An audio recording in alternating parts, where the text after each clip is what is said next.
ಮಂಗ ಎನ್ನುವುದನ್ನು ಕೇವಲ ನಿನ್ನ ಬಾಹ್ಯ ಸ್ವರೂಪವನ್ನು ನೋಡಿ, ನಿನ್ನ ಆಕಾರವನ್ನು ನೋಡಿ ಹೇಳಿದ್ದಲ್ಲ, ಬದಲಾಗಿ ನಿನ್ನ ವರ್ತನೆಯನ್ನು ನೋಡಿ ಹೇಳಿದ ಮಾತು.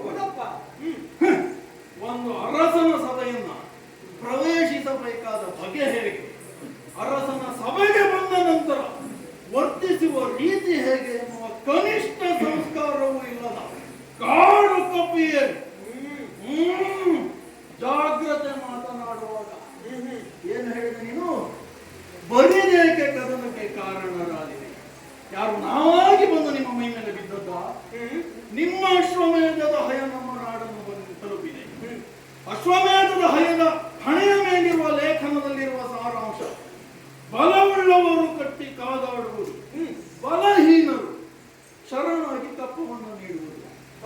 ಪಂಥಾಹ್ವಾನವನ್ನು ಸ್ವೀಕರಿಸಿ ಹಯವನ್ನು ಬಂಧಿಸಿದ ನಾವು ಬರಿದೇಕೆ ಜಗಳಕ್ಕೆ ಕಾರಣರಾಗಿದೆ ಅಂತ ಹೇಳುವುದಕ್ಕೆ ಹೇಗೆ ಸಾಧ್ಯ? ಬಿಡು. ಏನು ಹೇಳಿದೆ ನೀನು? 14 ಲೋಕಕ್ಕೆ ಒಡೆಯ. ಯಾರು? ನಿನ್ನ ರಾಮನ.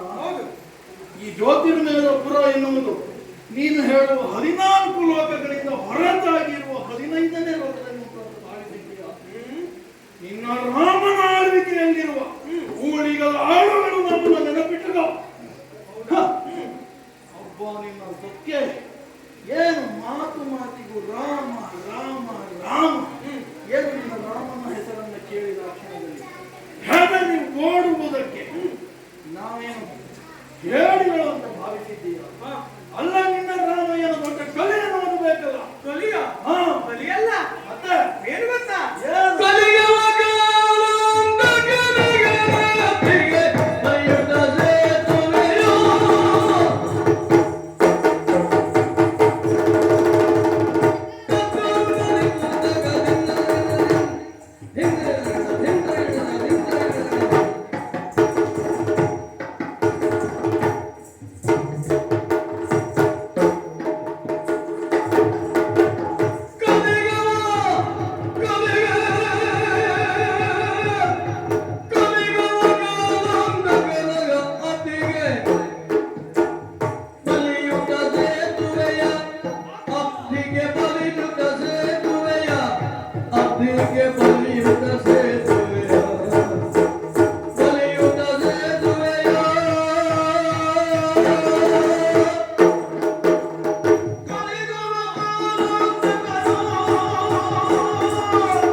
ಸಾಮಾನ್ಯ ಶರದಿಗೆಲ್ಲ ದೊಡ್ಡದಾಗಿ ಉಂಟು.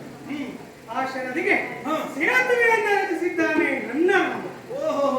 ಇನ್ನು ಲಂಕೆಯನ್ನ ಸೇರಿದ ರಾಮ ಮಾಡಿದ್ದೇನೆ ಗೊತ್ತಾ? ಏನು ಮಾಡಿ? ದಶಶಿರ ದಶಕಂಠ ರಾವಣ. ಆತ ಏನು ಸಾಮಾನ್ಯದವನು. ಭುಜಬಲ, ತೋಳ್ಬಲ, ಪರಬಲ ಹೀಗೆ ಎಲ್ಲ ಪರಾಕ್ರಮಗಳಿಂದ ನಡೆಯುತ್ತಿರುವ ರಾವಣನನ್ನ ಸಂಹರಿಸಿದ್ದಾನೆ. ಅಲ್ಲದೆ ಕುಂಭಕರ್ಣಂತ ರಕ್ತಸರನ್ನ ಗಾರುಗಳಿದ್ದಾನೆ. ಹಾಗಾಗಿ ಕಲ್ಲಿಯಲ್ಲ ನನ್ನ ರಾಮ ಕಾಲಾಂತಕನಾಗಿದ್ದಾನೆ, ಕಾಲಾಂತಕನಾಗಿದ್ದಾನೆ.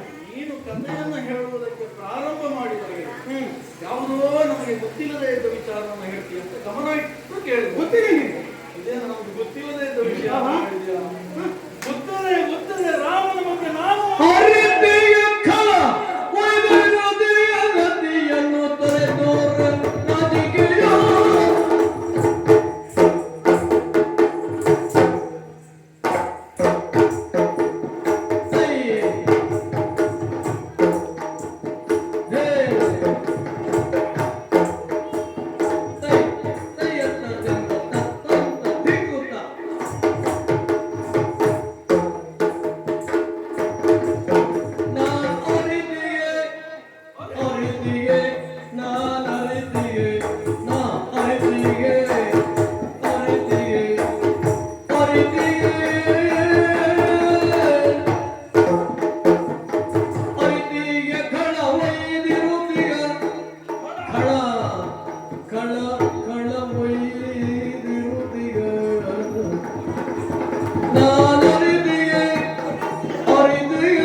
ಸತಿಯನು ಕರೆ ತಂದಿಗ ನಾಚಿಕೆಯನ್ನು ಬಿಟ್ಟು ಏತಗೆ ಮಗಳುವೆ ಅವನನ್ನು ಏತಗೆ ಮಗಳುವೆ ದರೆಯಳು ಅಪಗಾಸ್ಯ ಈ ದರೆಯಳು ಅಪಗಾಸ್ಯ ನಾಚಿಕೆ ಅಪಹಾಸ್ಯ ನಾಚಿಕೆ ಅಪಹಾಸ್ಯ ದರೆಯೊಳಗ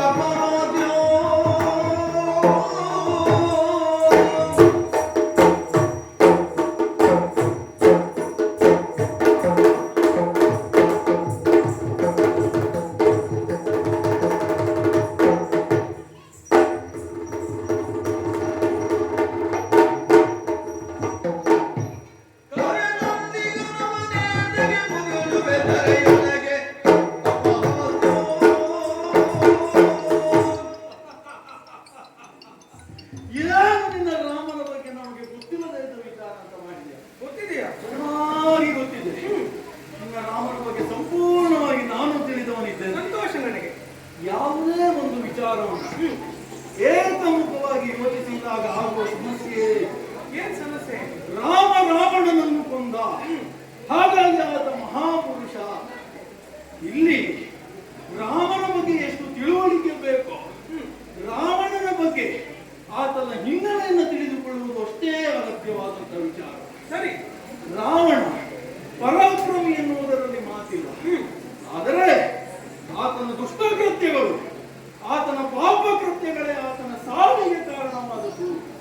ರಾಮ ಕಾರಣ ಅಲ್ಲ. ರಾಮ ಕಾರಣ ಅಲ್ಲವೇ? ಹೇಳ್ತಾನೆ ಕೇಳು. ರಾವಣನಿಗೆ ಚತುರ್ಮುಖ ಬ್ರಹ್ಮನಿಂದ ದೊರೆತಂತಹ ವರ, ಚತುರ್ಮುಖ ಬ್ರಹ್ಮನನ್ನ ತಪಸ್ಸಿನ ಮೂಲಕವಾಗಿ ಬಳಸಿಕೊಂಡಂತಹ ರಾವಣ ಬೇಡಿದ ವರ ಏನು? ಕೋಟಿ ವರ್ಷದ ಆಯುಸ್ಸು. ಹೌದಾ? ದೇವತೆಗಳಿಂದ, ದಾನವರಿಂದ, ಕಿನ್ನರ ಕಿಂಪುರುಷರಿಂದ ಯಾರಿಂದಲಾಗಿಯೂ ತನಗೆ ಸಾವು ಬಾರದೇ ಇರಲಿ ಎನ್ನುವ ವರವನ್ನು ಪಡೆದ. ಹೌದಾ? ಮನುಷ್ಯನನ್ನು ಮಾತ್ರ ಬಿಟ್ಟ. ಕ್ಷುಲ್ಲಕ ಮನುಷ್ಯನಿಂದ ತನ್ನನ್ನು ಏನು ಮಾಡುವುದಕ್ಕೆ ಸಾಧ್ಯವಾದೀತು ಎನ್ನುವ ಕಾರಣದಿಂದಲಾಗಿ ಮನುಷ್ಯರನ್ನ ಕಡೆಗಣಿಸಿ ದುರಹಂಕಾರದಿಂದ ಮನುಷ್ಯರನ್ನು ಬಿಟ್ಟ. ದುಷ್ಟನಾದ ರಾವಣನ ಸಾವಿಗೆ ಚತುರ್ಮುಖ ಬ್ರಹ್ಮನ ವರದ ಪರಿಣಾಮವಾಗಿ ಕೇವಲ ಮನುಷ್ಯರಿಂದ ಮಾತ್ರ ಸಾವು ಲಭಿಸುವುದಕ್ಕೆ ಸಾಧ್ಯ. ಕೇವಲ ಮನುಷ್ಯ? ನೀನೊಬ್ಬ ಮನುಷ್ಯ ಅಲ್ಲವಾ? ಹೌದು. ನೀನೇ ಕೊಲ್ಲುವುದಕ್ಕಲ್ಲ. ನಾನೇ ರಾವಣನನ್ನು ಕೊಲ್ಲುತ್ತಿದ್ದೆ. ಆದರೆ ರಾವಣನನ್ನು ಸಂಹಾರ ಮಾಡುವುದಕ್ಕೆ ನನಗೆ ಅವನೊಟ್ಟಿಗೆ ಯಾವುದೇ ವೈರತ್ವ ಇಲ್ಲ. ಮತ್ತೆ ರಾವಣನನ್ನು ರಾಮನೇ ಕೊಲ್ಲಬೇಕು ಎನ್ನುವುದು ನಿನ್ನ ರಾಮನ ಶೌರ್ಯದಿಂದ ಆದದ್ದಲ್ಲ, ಅದು ಪೂರ್ವದಲ್ಲಿಯೇ ನಿರ್ಧರಿತವಾದಂತಹ ವಿಚಾರ. ಹಾಗಾಗಿಯೇ ಹೇಳಿದ್ದು ನಿನಗೆ, ರಾವಣನ ದುರುಳತನದ ಹಿನ್ನೆಲೆಯನ್ನು ಅರಿತರೆ ಮಾತ್ರ ರಾಮ ಸಾಮರ್ಥ್ಯವಂತನಲ್ಲವೋ ಎನ್ನುವುದನ್ನು ತಿಳಿದುಕೊಳ್ಳುವುದಕ್ಕಾಗುತ್ತದೆ. ಹಿಂದೆ ಇದೇ ರಾಮನ ವಂಶದಲ್ಲಿ ಅನರಣ್ಯ ಎನ್ನುವ 21 ತಲೆಮಾರಿನ ಹಿಂದೆ ಅನರಣ್ಯ ಎನ್ನುವ ಜನಿಸಿದ ಯಜ್ಞ ದೀಕ್ಷಾಬದ್ಧನಾಗಿದ್ದ ಕಾಲಕ್ಕೆ ರಾವಣ ಹೋಗಿ ಆತನಲ್ಲಿ ದುರವನ್ನು ಬಯಸಿದ. ಯಜ್ಞ ದೀಕ್ಷಾಬದ್ಧನಾಗಿದ್ದಂತಹ ಅನರಣ್ಯ ಯುದ್ಧವನ್ನು ನೀಡಲಿಲ್ಲ. ಆ ಸಮಯದಲ್ಲಿ ರಾವಣ ಅನರಣ್ಯನನ್ನು ಕೊಲ್ಲುವುದಕ್ಕೆ ಮುಂದಾದ. ಸಾಯುವ ಕಾಲದಲ್ಲಿ ಅನರಣ್ಯ ನೀಡಿದಂತಹ ಶಾಪ ರಾವಣನಿಗೆ, ಮುಂದೆ ನನ್ನ ವಂಶದಲ್ಲಿಯೇ ಜನಿಸುವ ರಾಮ ಎನ್ನುವನಿಂದ ನಿನಗೆ ಸಾವು ಸಂಭವಿಸಲಿ ಎನ್ನುವುದಾಗಿ ಅನರಣ್ಯನಿಗೆ ತಪೋಬಲ ಇತ್ತು. ಆತನ ಶಾಪ ಅದು ಪರಿಣಾಮ ಆಗಬೇಕು. ಹಾಗಾಗಿ ರಾಮನಿಂದ ರಾವಣ ಸಾಯಲ್ಪಟ್ಟ. ರಾವಣನ ಸಾವಿಗೆ ಮನುಷ್ಯನೇ ಕಾರಣ ಆಗಬೇಕಿತ್ತು. ಜೊತೆಗೆ ಅನರಣ್ಯನ ಶಾಪ ಸೇರಿ ಇದರಿಂದಾಗಿ ದೇವಾನುದೇವತೆಗಳೆಲ್ಲರೂ ಕೂಡ ರಾಮನಿಗೆ ಅನುಗ್ರಹಿಸಿದರು. ಮುಂದೆ ವನವಾಸಕ್ಕೆ ರಾಮ ತೆರಳಿದ ಕಾಲಕ್ಕೆ ಅಗಸ್ತ್ಯರ ಆಶ್ರಮವನ್ನು ಸೇರಿದ ಸಂದರ್ಭದಲ್ಲಿ ಅಗಸ್ತ್ಯರೇ ರಾಮನಿಗೆ ಕೋದಂಡವನ್ನು ನೀಡಿದರಂತೆ. ಆಗ ಹೇಳಿದ ಮಾತು ಏನು ಗೊತ್ತಾ? ರಾಮ, ರಾವಣ ಕುಂಭಶ್ರವಣಾದಿಗಳನ್ನು ಕೊಲ್ಲುವುದಕ್ಕಾಗಿಯೇ ಇದ್ದ ಕೋದಂಡ ಇದು, ನಿನಗೆ ನೀಡುತ್ತಾ ಇದ್ದೇನೆ. ಕೋದಂಡದ ಬಲವೇ ಹಾಗೆ, ಅದನ್ನು ರಾಮನಲ್ಲ ಯಾರು ಹಿಡಿದರೂ ರಾಮನ ಸಾಯ. ಮತ್ತೆ ಸತ್ಯ ಹೇಳ್ತೇನೆ, ನಿನ್ನ ರಾಮ ಒಬ್ಬ ಒಳ್ಳೆಯ ರಾಜಕಾರಣ, ಅದರ ಬಗ್ಗೆ ಯಾವುದೇ ಸಂದೇಹ ಇಲ್ಲ. ಆ ಮಟ್ಟಿಗೆ ಆತನ ಬಗ್ಗೆ ಅಭಿಮಾನ. ಬೇರೆಯವರನ್ನ ದುಡಿಸಿ ಇನ್ನೊಬ್ಬರಿಂದ ದುಡಿಸಿಕೊಂಡು ತಾನು ದೊಡ್ಡವನಾಗುವುದು ಹೇಗೆ ಅಂತ ತಿಳಿಯಬೇಕು. ನಿನ್ನ ರಾಮನ ಹೇಳ್ತೇನೆ ಕೇಳು ಪುಣ್ಯಾತ್ಮ.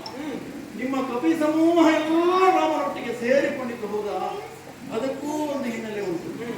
ಕೈಲಾಸಕ್ಕೆ ತೆರಳಿದಂತಹ ರಾವಣ ನಂದಿಯನ್ನು ನೋಡಿ ಅಪಹಾಸ್ಯ ಮಾಡಿದನಂತೆ. ಆ ಕಾಲಕ್ಕೆ ನಂದಿ ನೀಡಿದ ಶಾಪ ವನಚರವೇ ನಿನ್ನ ಸಾವಿಗೆ ಕಾರಣರಾಗಲಿ. ಹಾಗಾಗಿಯೇ ರಾಮನೊಟ್ಟಿಗೆ ನಿಮ್ಮ ಕಪಿ ಸಮೂಹ ಎಲ್ಲ ಸೇರಿಕೊಂಡಿತ್ತು. ಏನು ಹೇಳಿದೆ ನೀನು? ಸಮುದ್ರಕ್ಕೆ ಸೇತುವೆಯನ್ನು ನಿರ್ಮಿಸಿದ ರಾಮ. ರಾಮ ನಿರ್ಮಿಸಿದ್ದ.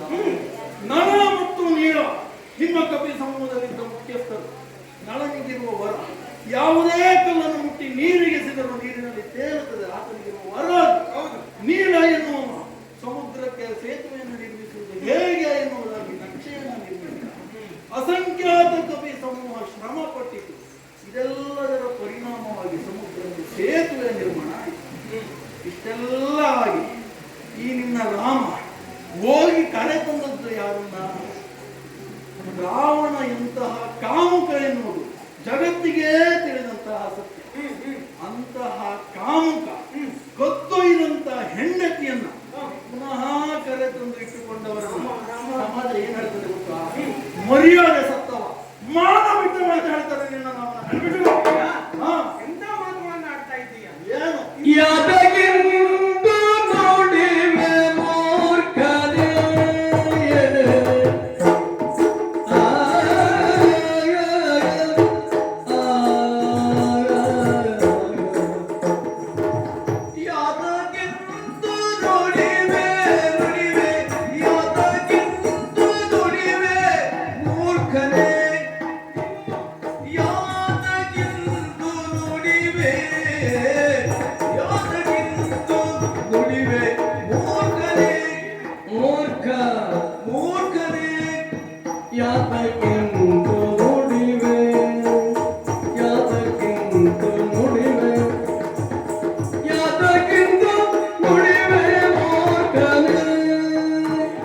ಲೋಕಮಾತೆ ಸೀತೆ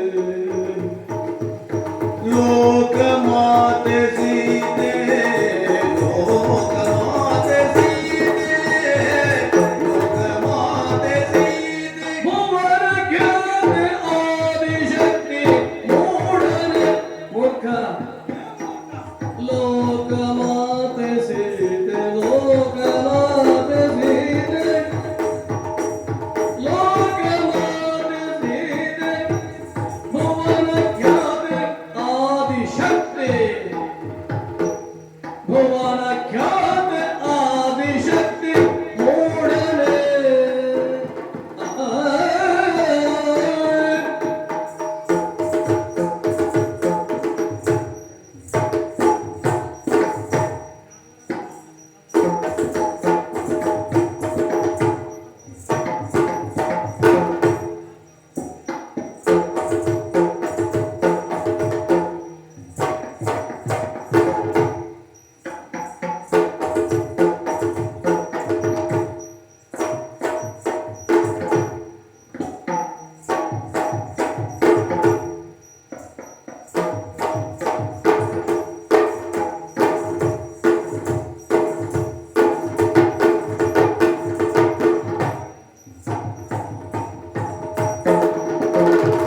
ಯಾತಕ್ಕೆಂದು ನುಡಿವೆ ಮೂರ್ಖರೇ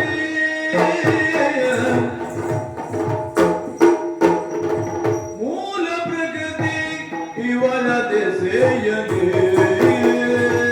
ಜಯಕರಿಲ ತೋರಿದ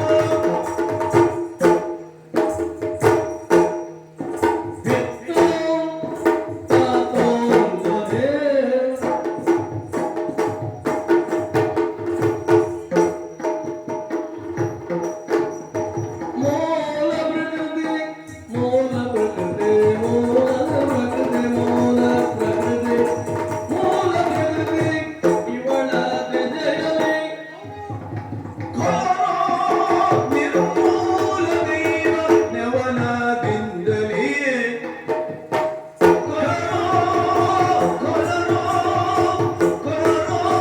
ನಿರ್ಮೂಲ ದೈವ ನೆವನದಿಂದಲೇ ನಿರ್ಮೂಲ ದೈವ ನೆವನದಿಂದಲೇ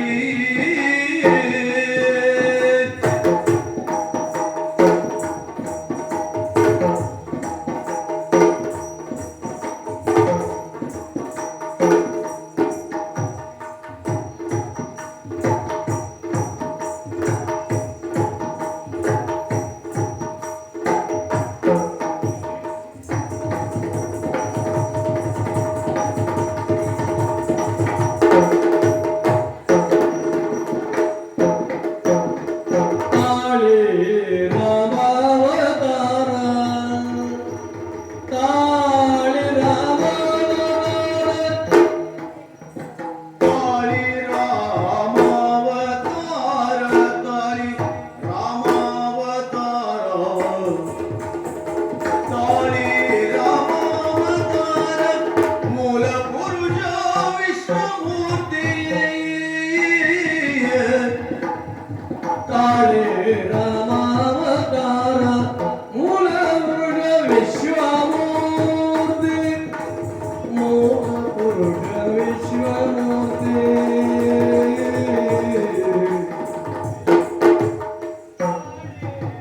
ತಾಳೆ ರಾಮಾವತಾರ ರಾಮಾವತಾರ ತಾಳೆ ತಾಳೆ ರಾಮಾವತಾರ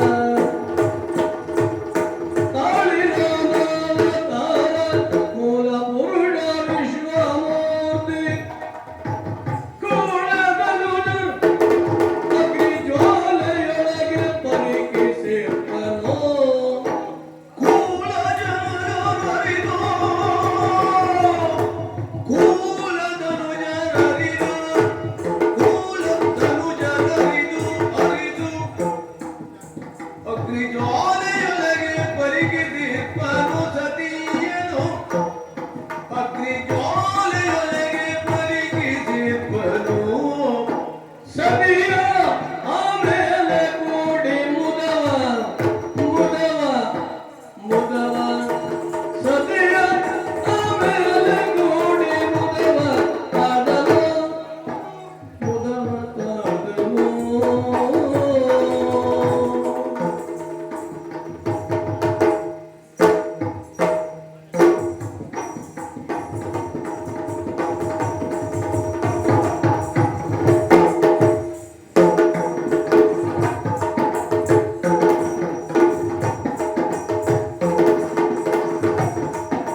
ಮಾತುಗಳನ್ನಾಡಿದ್ರೆ ಅದು ವಿಶೇಷ ಆಗ್ತಾ ಇರಲಿಲ್ಲ. ಹ, ಆದರೆ ನಿನ್ನಂತವ, ಹ್ಮ್, ನೀನು ಯಾರು? ಯಾರು? ಒಂದು ನಾಡಿನ ಚಕ್ರವರ್ತಿ ಇದ್ದೀಯ, ಹ್ಮ್, ಪರಾಕ್ರಮಿಯಾಗಿದ್ದೀಯ, ಹ್ಮ್, ದೈವಾಧೀನರಾಗಿದ್ದೀಯ. ನಿನ್ನಂತವನ ಬಾಯಲ್ಲಿ ಇಂತಹ ಮಾತುಗಳು ಸಲ್ಲ. ಏನಂದ್ರೆ ನೀನು ರಾವಣನಿಗೆ ಶಾಪ ಇತ್ತು, ಹ, ರಾಮನಿಂದಲೇ ಸಾವು ಎಂಬುದಾಗಿ. ಹೌದಪ್ಪ, ಅದನ್ನು ನಾನು ಒಪ್ಪಿಕೊಳ್ತೇನೆ. ಹ, ಯಾಕೆ ಗೊತ್ತಾ? ಯಾಕೆ? ರಾಮ ಭೂಮಿಗೆ ಬಂದದ್ದೇ ರಾವಣನನ್ನು ಸಂಹರಿಸುವುದಕ್ಕಾಗಿ. ಓಹೋ, ಭೂದೇವಿಯು ಶ್ರೀಮನ್ ನಾರಾಯಣನಲ್ಲಿ ಮೊರೆ ಇಟ್ಟಳಂತೆ. ನಾರಾಯಣ, ಭೂಮಿಯ ಭಾರ ಹೆಚ್ಚಾಗಿದೆ, ಅಧರ್ಮ ತಾಂಡವವಾಡುತ್ತಿದೆ ಎಂಬುದಾಗಿ. ಆಗ ಶ್ರೀಮನ್ ನಾರಾಯಣನು ಸಾಕ್ಷಾತ್ ರಾಮನ ರೂಪವನ್ನ ತಾಳಿದ ಭೂಮಿಗೆ ಬಂದ. ರಾವಣಾದಿ ದುಷ್ಟರನ್ನ ಕೊಂದ. ತನ್ಮೂಲಕವಾಗಿ ಭೂಮಿಯ ಭಾರವನ್ನ ಇಳಿಸಿದ.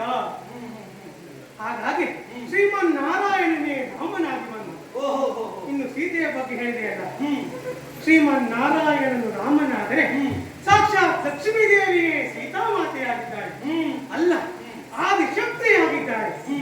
ಹೇಳಿದೆಯಲ್ಲ ನೀನು, ರಾವಣನಿಂದ ಅಪಹರಿಸಲ್ಪಟ್ಟಂತಹ ಸೀತೆ ಮಾತೆಯನ್ನ ರಾಮ ಮತ್ತೆ ಸೇರಿದ ಎಂಬುದಾಗಿ.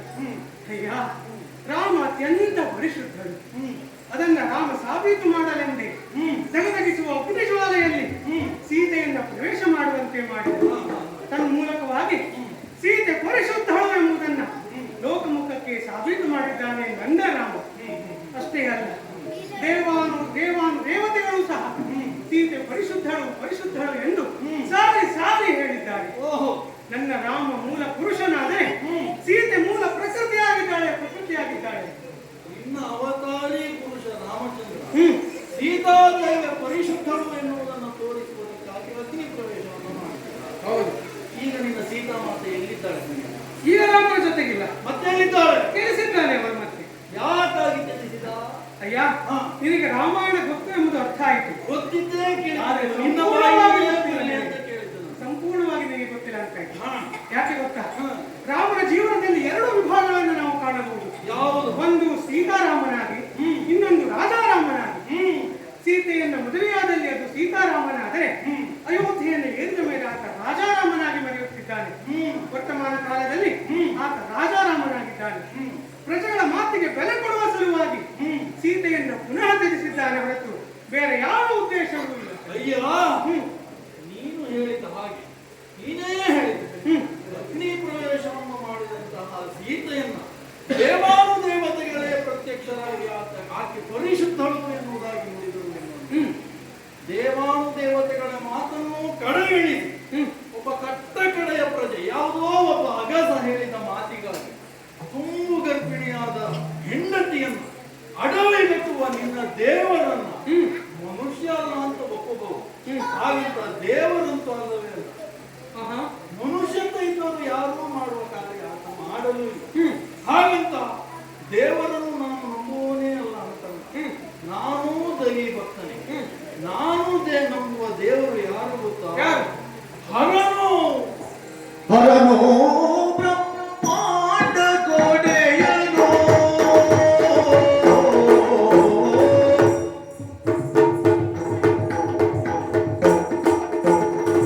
ಹರನು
ಎಂಬ ಪುರದೊಲಿಗನು ಪರಮ ಮಹಿಮನು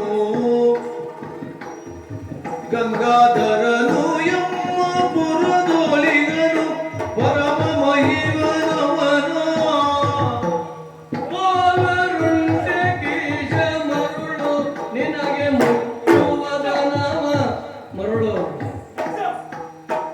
ಮರುಳು ನಿನಗೆ ಮುಟ್ಟು ವದನವ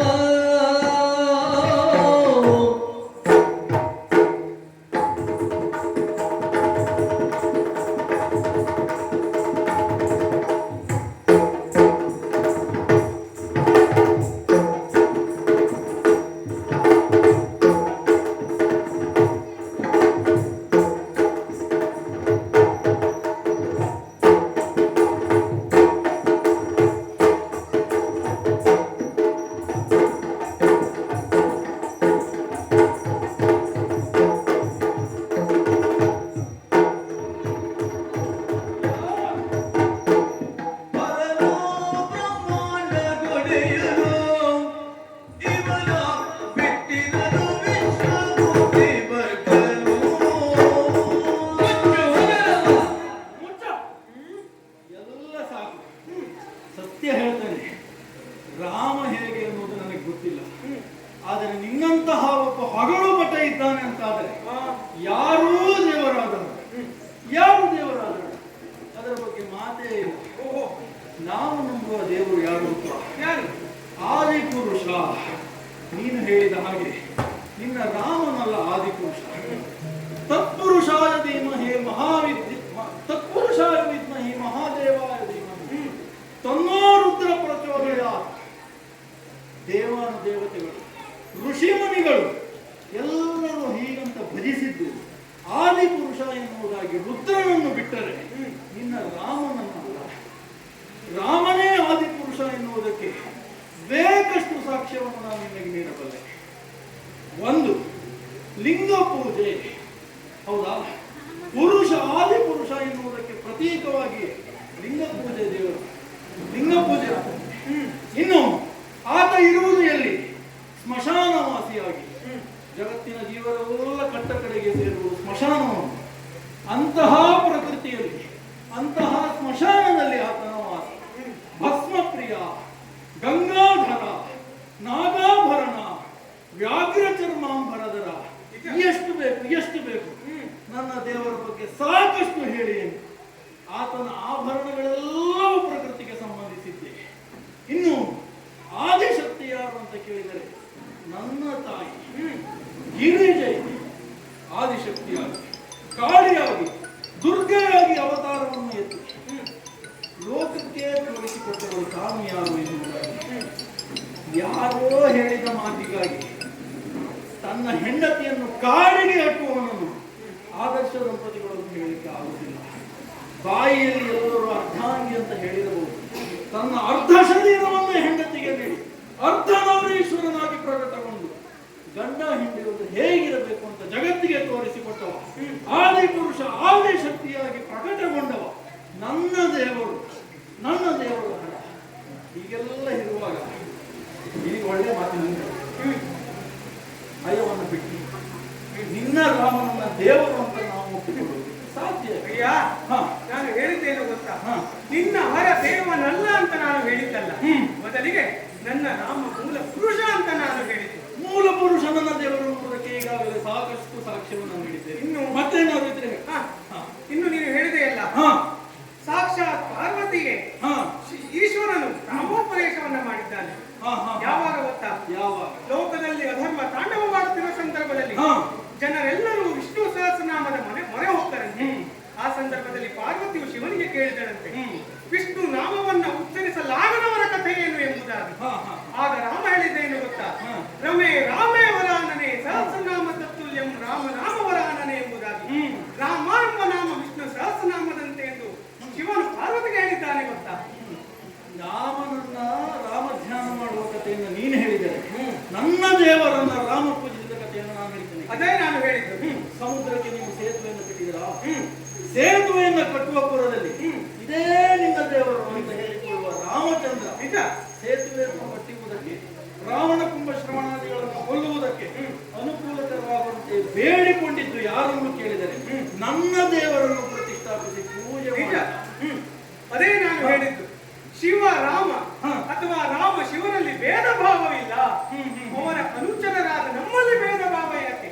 ನನ್ನ ರಾಮ ದೇವರಯ್ಯ ದೇವರು. ಉಳಿದು ನಿನಗೆ ದೇವ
ಸತ್ಯ ಗೊತ್ತಿದ್ದ ನಾನು ಹೇಳುವುದು ನನ್ನ ಕರ್ತವ್ಯ. ನಾನು ಕಂಡ ಪ್ರಾಣಿಗೆ ಮೂರೇ ಕಾಲು ಅಂತ ವಾದ ಮಾಡುವವರನ್ನ ಒಪ್ಪಿಸಿ ನನಗೆ ಆಗ್ಬೇಕಾಗತ್ತೆ ಏನು? ಒಳಿತು ನಿನಗೆ ದೇವನಾಗಲಿ. ನೀನಿಲ್ಲಿ ಬಂದಿದ್ಯಾಕೆ ಅಂತ ಹೇಳಿ ರಾಮನ ಬಗ್ಗೆ ಪ್ರಚಾರ ಭಾಷಣ ಮಾಡುವುದಕ್ಕೆ ಬಂದವನ ಅಥವಾ ಯಾವುದಾದ್ರೂ ಉದ್ದೇಶವನ್ನು ಹೊತ್ತಿಗೆ ಬಂದವನ? ಯಾಕಾಗಿ ಹೇಳು.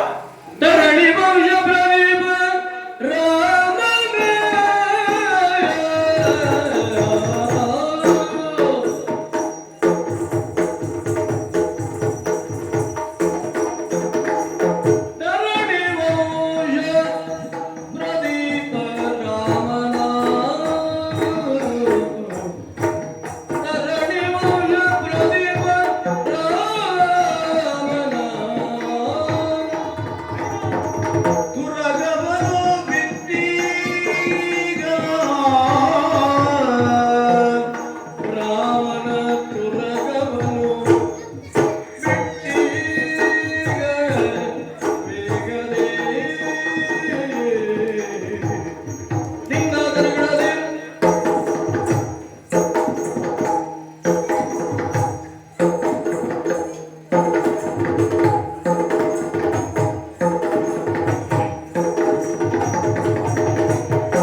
ಬಿಡ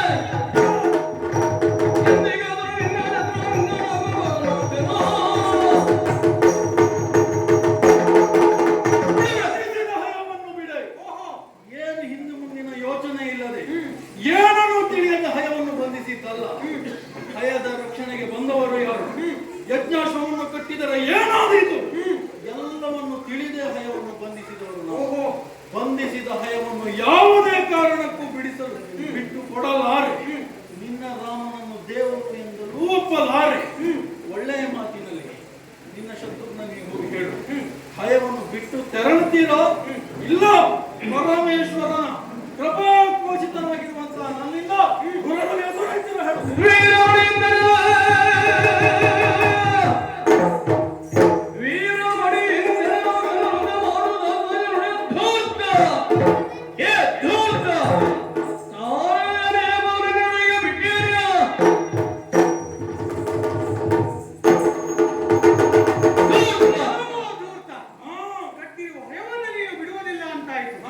ಏನು ಮಾಡೋಣ? ನನಗೆ ಅಪ್ಪಣೆ ಇದ್ದಿದ್ದು ಕೇವಲ ಸಂಧಾನಕ್ಕಾಗಿ ಮಾತ್ರ, ಹೊರತು ಯುದ್ಧಕ್ಕಲ್ಲ. ಯುದ್ಧಕ್ಕೆ ಅಪ್ಪಣೆ ಕೊಟ್ಟಿದ್ದೇ ಆದರೆ ನಿಮ್ಮನ್ನೆಲ್ಲ ಯಮಪುರಿಗೆ ಕಟ್ಟುತ್ತಾ ಇದ್ದೆ. ನಿನಗೆ ಯಮಪುರಿಗೆ ಕಟ್ಟುವುದಿದ್ದರೆ ಅವನ ಅಪ್ಪಣೆ ಬೇಕಾದಿತ್ತು. ನನಗೆ ಯಾರ ಅಪ್ಪಣೆ ಇರಲಿ ಇರಲಿ ಇರಲಿ. ಆದರೂ ನಿನ್ನನ್ನು ಸುಮ್ಮನೆ ಬಿಡುತ್ತಿರುವುದು ಯಾಕೆ? ಅರಸನ ಧರ್ಮ. ನೂತನಾಗಿ ಬಂದವನ ಮೇಲೆ ಬಲ ಪ್ರಯೋಗ ಮಾಡುವುದು ನಮ್ಮ ಧರ್ಮ ಅಲ್ಲ. ಓಹೋ, ಹಾಗಾಗಿ ಒಳ್ಳೆ ಮಾತು ಬರುತ್ತೇವೆ. ಹೋಗಿ ಸೇನಾ ಸಮೂಹಕ್ಕೆ ಬರುತ್ತೇನೆ. ಏನು ಬರ್ತದೋ ಬರಲಿ. ಪರಮೇಶ್ವರನ ಕೃಪೆ ನಮಗಿರುವಾಗ ಯಾರಿಗೂ ಅಂಜಲಾರ, ಯಾರಿಗೂ